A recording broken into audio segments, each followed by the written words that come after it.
હજુ તો આપ શ્રીના આપ સૌ પત્રકાર મિત્રોની સાથે અત્યારે વાર્તાલાપ કરવા બેઠો છું. વિઝિટ હકીકતમાં ગોત્રી આપણી GMERS કોલેજની કરવાની બાકી છે, પરંતુ કેટલાક બિંદુઓ એવા છે કે હવે ભવિષ્યની અંદર અમદાવાદ મેડિસિટી ગણાય એ જ રીતે વડોદરાને મધ્ય ગુજરાત માટે પણ વિકસાવવા માટે રાજ્ય સરકારે નક્કી કર્યું છે.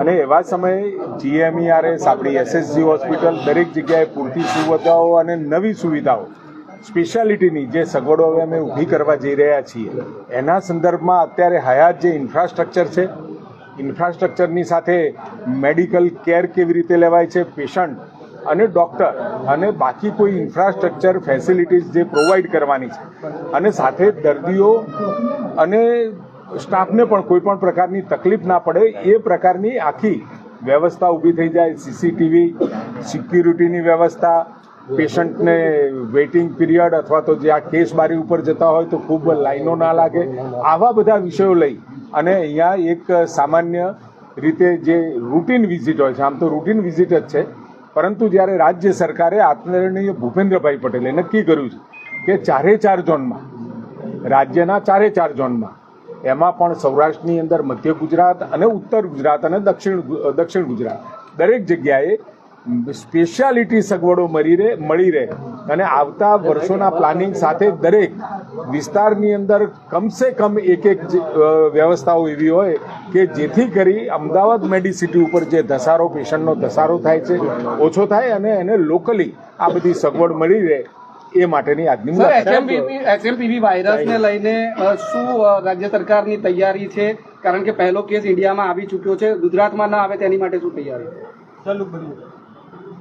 આ HMPV જે વાયરસ છે એ 2001થી, આ વાયરસ નવો નથી, આ જૂનો જ વાયરસ છે, પરંતુ એ હમણાં જેમ ચાઇનામાં તમે અને મેં પણ જે રીતે ન્યૂઝમાં જોયું છે એ પ્રમાણે ત્યાં ફેલાવો વધારે છે. ખૂબ ડરવાની જરૂર નથી. આ જે કોવિડની અંદર જે પ્રકારના લક્ષણો હતા એનાથી પણ કદાચ હું એને માઇલ્ડ કહીશ, પરંતુ છતાંય આપણા કેન્દ્રીય એજન્સીઓ દ્વારા જે ગાઈડલાઈન આવે આપણે એને ફોલો કરીશું. હજુ સુધી ગુજરાતમાં એક પણ કેસ નોંધાયો નથી, પરંતુ તકેદારીના પગલાં સ્વરૂપે આપણે હોસ્પિટલોની અંદર જે RT-PCRની જે સગવડ હતી ત્યાં જ એનું ટેસ્ટિંગ થાય એની વ્યવસ્થાઓ આપણે ઊભી કરીએ છીએ. અચ્છા ઋષિકેશભાઈ, સરકારી હોસ્પિટલોની વાત કરીએ તો વડોદરાના તમામ જે આરોગ્ય કેન્દ્ર છે, આ સિવાય SSG હોસ્પિટલ છે, તમામ જગ્યાઓ પર દવાઓની અછત વારંવાર થતી હોય છે. આને લઈને રાજ્ય સરકાર આરોગ્ય વિભાગ કોઈ કાર્યવાહી કરી રહ્યું છે આગળ? દવાઓની અછતની બાબતમાં ન્યૂઝમાં પણ મેં જોયું હતું અને એનો હકીકતલક્ષી અહેવાલ પણ લીધો છે, પરંતુ સ્થળ ઉપર રૂબરૂ આ વાત ચેક કરવા માટે પણ આવ્યો છું કે પેશન્ટને ક્યાંય બહારથી દવા લેવી ન પડે, અથવા તો અહીંથી જે અમારી પાસે GMSCL પાસે જે દવાઓ હોય એ જ દવાઓનો, કારણ કે ભૂતકાળની અંદર લગભગ ગયા વર્ષે આપણી પાસે 650-700 EDL ડ્રગ લિસ્ટ જે હતું એમાં 650-700 જેવી દવાઓ હતી. અત્યારે આપણે 1250 જેવી દવાઓ કરી છે. એટલે એ દવાઓ કેટલાક ટેન્ડરો વખતે કેવું થતું કે 50% દવાઓ આઇસોલેશનમાં જતી ને 50% દવાઓ જ્યાં સુધી સેમ્પલ ના આવે ત્યાં સુધી આપણે રિલીઝ કરતા.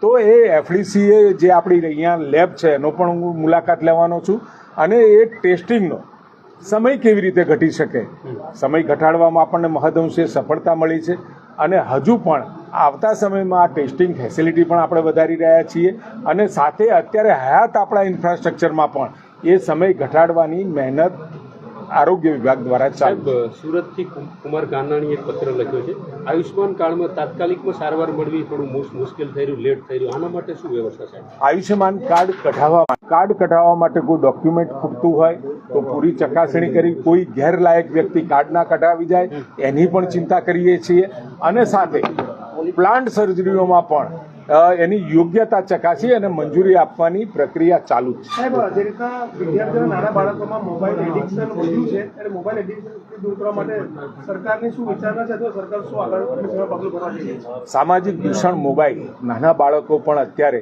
નાનું બાળક લગભગ હજુ બાલ મંદિરમાં પણ ન ગયું હોય એના હાથમાં મોબાઈલ આપણા કરતાં પણ વધુ ઝડપથી એને વાપરતું થઈ ગયું છે. એવા સમયે એના જે બીજા જે દૂરોગામી અસરો છે, આ બાળકો મોબાઈલ વાપરે એના માટે રાજ્ય સરકાર આદરણીય ભૂપેન્દ્રભાઈના ધ્યાને પણ આ વાત આવી છે. એટલે ચોક્કસ રાજ્ય કક્ષાએ કેવી રીતે આને વર્કઆઉટ કરવું એ હવે સીએમ સાહેબની સૂચના મળેથી ચોક્કસ આ સામાજિક દૂષણને રોકવા માટે પહેલાં તો કુટુંબ તૈયાર થાય, સમાજ તૈયાર થાય, કોઈ પણ કાયદો બને તો એ કાયદા માટે સામાજિક દૂષણ જ્યાં જ્યાં હોય ત્યાં લેવલે પણ અન્ય ઘણા બધા પ્લેટફોર્મ ઉપરથી આપણને જોવા મળે છે.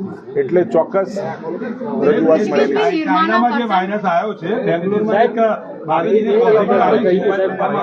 કરશનભાઈ પટેલે નિવેદન આપ્યું આનંદીબેન પટેલને પાટીદાર આંદોલનના કારણે ઘરે જવું પડ્યું, સીએમ પદ છોડવું પડ્યું. શું કહો છો આ નિવેદન? વ્યક્તિગત પોતપોતાના અભિપ્રાયો હોઈ શકે, પરંતુ કોઈ પણ વાતને લઈને જે ભૂતકાળ હતો અને એ ભૂતકાળને ખોદવાનો કોઈ અર્થ નથી.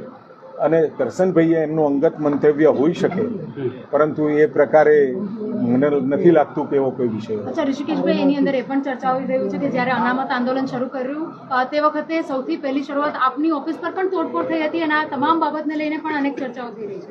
સમાજનો આક્રોશ હતો, લાગણીઓને ખોટી રીતે એટલે કે એક પ્રકારનો પરસેપ્શન ઊભો કરવાની કોશિશ સમાજમાં થઈ અને એ પરસેપ્શન ઊભો થયા પછી આદરણીય નરેન્દ્રભાઈએ આખા દેશમાં 10% જે અનામત આર્થિક ધોરણે જે આપી અને એના કારણે સમાજ પણ સંતુષ્ટ છે અને આખા દેશની અંદર જે લોકોને લાગતું હતું કે ક્યાંક અમને અન્યાય થાય છે એ પણ કામ પૂરું કર્યું છે.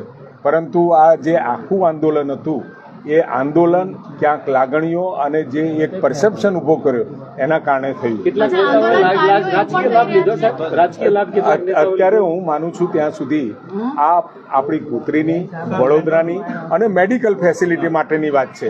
એટલે વડોદરા શહેરને અને વડોદરા આખા ગ્રામ્યને અને હું તો મધ્ય ગુજરાતની વાત કરું, 700 કરોડ જેવા નવા કામો અહીંયા થઈ રહ્યા છે ને જે મેં પહેલાં કહ્યું કે મલ્ટી